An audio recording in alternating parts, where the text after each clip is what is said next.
Seusai tewasnya Saleh Al-Arori dalam serangan drone Zionis membuat Israel siaga tinggi.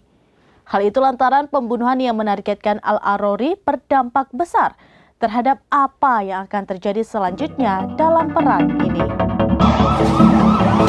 Seusai tewasnya Saleh Al-Arori dalam serangan drone Zionis membuat Israel siaga tinggi. Hal itu lantaran pembunuhan yang menargetkan Al-Arori berdampak besar terhadap apa yang akan terjadi selanjutnya dalam perang ini. Menurut pantauan jurnalis Al Jazeera, Hamdan Salhut dari Yerusalem Timur yang diduduki, sudah banyak terjadi baku tembak di perbatasan utara Israel dengan Lebanon. Serangan itu semakin intensif seiring berlangsungnya perang.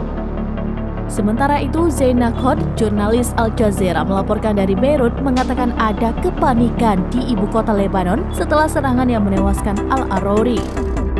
Iran yang mendukung Hamas dan Hizbullah mengatakan pembunuhan Al-Arori akan menciptakan lebih banyak perlawanan terhadap Israel, media pemerintah melaporkan.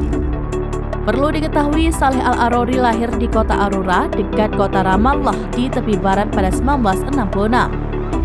Ia bersekolah di sekolah lokal untuk pendidikan dasar dan lulus sekolah menengah pada 1984. Setelahnya, Al-Arori mendaftar ke Universitas Hebron di tepi barat bagian selatan dan lulus dengan gelar sarjana di bidang syariah Islam pada tahun 1992. Dikutip dari Anadolu Agency, sejak remaja Al-Arori bergabung dengan Ikhwanul Muslimin dan memimpin aksi mahasiswa Islam di Universitas Hebron pada tahun 1985. Al-Arori pernah dipenjara oleh tentara Israel dalam penahanan administratif tanpa pengadilan untuk jangka waktu terbatas antara tahun 1990 hingga 1992 karena keterlibatannya dengan Hamas. Lalu di tahun 1992 ia kembali ditangkap oleh tentara Israel dan dijatuhi hukuman 15 tahun penjara karena aksinya itu. Al-Arori dibebaskan pada tahun 2007, namun Israel menangkapnya kembali 3 bulan kemudian. Ia kemudian dideportasi ke Suriah, di mana Al-Arori tinggal selama 3 tahun sebelum hidup sebagai pengembara di beberapa negara. Terakhir, Al-Arori pindah ke Lebanon sampai pembunuhannya pada 2 Januari 2023 kemarin.